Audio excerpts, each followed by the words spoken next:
It began on a night so dark that even the stars refused to come out. The air was thick, and a strange stillness hung over the village. I remember sitting outside our little mud house, watching the trees sway as the wind picked up speed. When the first drop of rain fell, I thought it would be a normal night, one where the rain cooled the earth and left the smell of wet soil in its wake. But that night, the rain wasn't normal. At first, it was gentle, a soft drizzle that whispered against the roof. Then, within moments, it turned into a roaring downpour. The sound of the rain hitting our thatched roof was so loud it drowned out our voices. My father had to shout to be heard as he told us to move everything we could off the floor. "This rain feels heavy," he said. "We must be careful." The rain didn't stop. Hours passed, and it only grew stronger. Soon, water began seeping into the house through the cracks in the walls. I tried to stop it with rags, but it was useless. My younger sister, Ada, clung to my mother, her small body shivering with fear. The sound of the stream behind our house was growing louder, like an angry beast rushing toward us. Then it happened. With a loud, terrifying crash, the water from the stream burst into our compound. It didn't trickle in, it rushed, fast and powerful, sweeping away everything in its path. Our small cooking shed collapsed under the force, and before we could react, the water was inside our home. I remember my mother grabbing a basket of clothes and screaming for us to take what we could. I grabbed my school books and a small wooden box where I kept my only pair of sandals. My father was already trying to move his carpentry tools to higher ground, but the water was rising too fast. Within minutes, we were wading through muddy water up to our knees. By morning, the rain finally stopped, but the damage was done. The sun rose over a scene of destruction. Our house was still standing, but barely. Mud covered the floors, and the walls were stained with watermarks. Most of our belongings were gone or ruined. The plantains my mother planned to sell at the market were floating in the water, rotten and useless. My father's tools, his saws, hammers, and chisels, were either broken or swept away. We were left with nothing. The days that followed were the hardest I've ever known. Hunger became a constant companion. My mother tried to salvage what she could, drying out some of the clothes and cooking what little food we had left. My father went to borrow tools from a neighbor, but even with those, work was slow. People in the village were also struggling, so there wasn't much carpentry work to be found. I remember sitting under the tree outside our house one evening, staring at the empty yard where my mother's plantains used to grow. It felt like the rain had washed away more than just our belongings. It had taken our hope. Then, out of nowhere, Uncle Obinna came to visit. He lived on the other side of the village and hadn't been affected by the flood. When he walked into our compound carrying a small bag of rice and a little money, I felt a glimmer of relief for the first time in days. My father thanked him over and over, his voice shaking with emotion. Uncle Obinna placed a hand on my shoulder and said something I didn't fully understand at the time. "Kene," he said, "life will always test you. You can't stop the storms, but you can prepare for them. If you have a small pot of money set aside, even the biggest trouble won't knock you down completely." I nodded, but in my young mind, I couldn't grasp the full meaning of his words. All I knew was that he had saved us when we had nowhere else to turn. That small bag of rice and the little money he gave us made all the difference. As the weeks went by, we slowly began to rebuild. My father worked long hours, using the borrowed tools to take on small jobs around the village. My mother started gathering firewood to sell since her plantains were gone. It was a long, hard process, but we managed to get back on our feet. Still, the memory of that night stayed with me. I couldn't shake the fear of losing everything again. Uncle Obinna's words kept echoing in my mind. A small pot of money. What did he mean? How could money have stopped the rain or saved our belongings? I didn't understand it then, but I was determined to find out. Uncle Obinna's words stayed with me even after the flood became a memory. A small pot of money. At first, I didn't fully understand what he meant, but the way he spoke, it sounded like something powerful, like a shield against life's unexpected blows.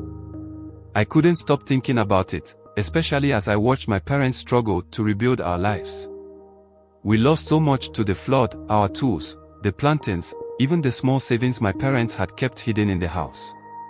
My father worked long hours, borrowing tools from another carpenter just to keep his work going. My mother worked farther than ever to gather firewood to sell, just to bring in a little extra money. Every naira they earned disappeared quickly into food, repairs, or debts. It felt like we were running a race with no finish line. One day, I decided to visit Uncle Obinna to ask him more about the small pot of money he mentioned. He lived in a part of the village where the houses were built on higher ground, safe from the flood. When I arrived, I found him sitting under a mango tree, weaving a basket. His hands moved quickly and skillfully, but he paused when he saw me.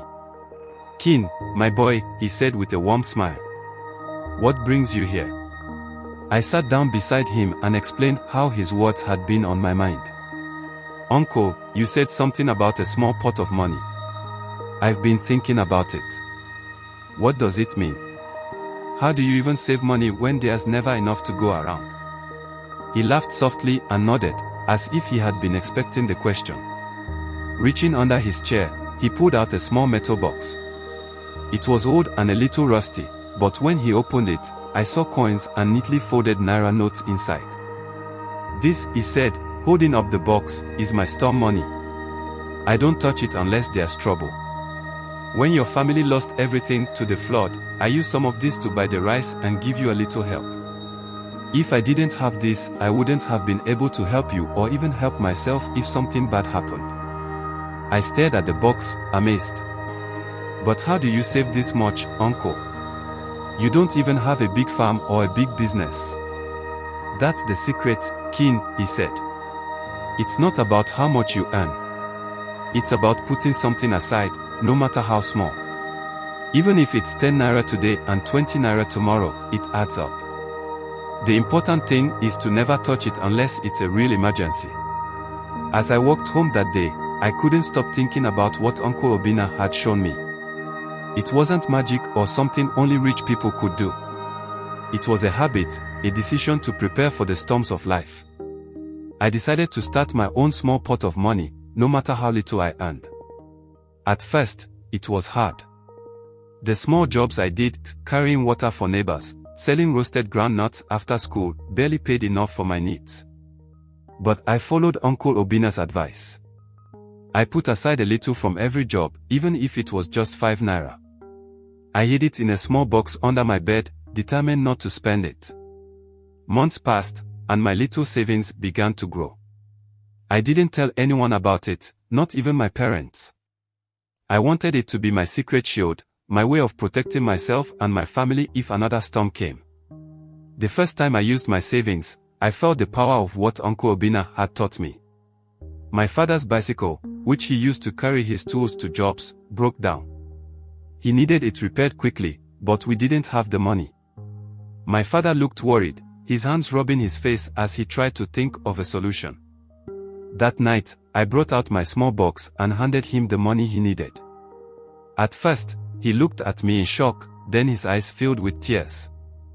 "Kene," he said, his voice shaking, "you've done something incredible. You've learned something many adults never figure out." Seeing how much my small pot of money helped made me more determined to keep saving. Over time, I gave my savings a name, emergency funds. It wasn't just a pot of money anymore, it was a lifeline, a way to handle the unexpected without falling apart. Emergency funds saved us again when my younger sister, Ada, fell sick with a high fever. We needed medicine from the pharmacy, but it was too expensive for my parents to afford at that moment. Once again, I opened my little box and used my savings to buy the medicine. Ada recovered quickly, and my parents couldn't stop thanking me. Over the years, I saw how powerful emergency funds could be. They weren't just about surviving disasters like floods. They were about giving yourself peace of mind, knowing that no matter what happened, you had something to fall back on. The biggest lesson I learned was that life will always throw storms your way. Sometimes it's a flood, sometimes it's a broken bicycle, and sometimes it's an unexpected hospital bill. You can't predict these things, but you can prepare for them. Now, as I tell this story, I think back to that rainy night when we lost everything. At the time, it felt like the end of the world. But looking back, it was the beginning of an important lesson. Trouble doesn't announce itself, it just comes. But when you're ready for it, even the biggest storm can't knock you down. And that's why I believe everyone should have their own emergency funds. It doesn't matter if you're rich or poor, young or old. Start small, just like I did, and keep adding to it. One day, when the rain comes, you'll be grateful it's there.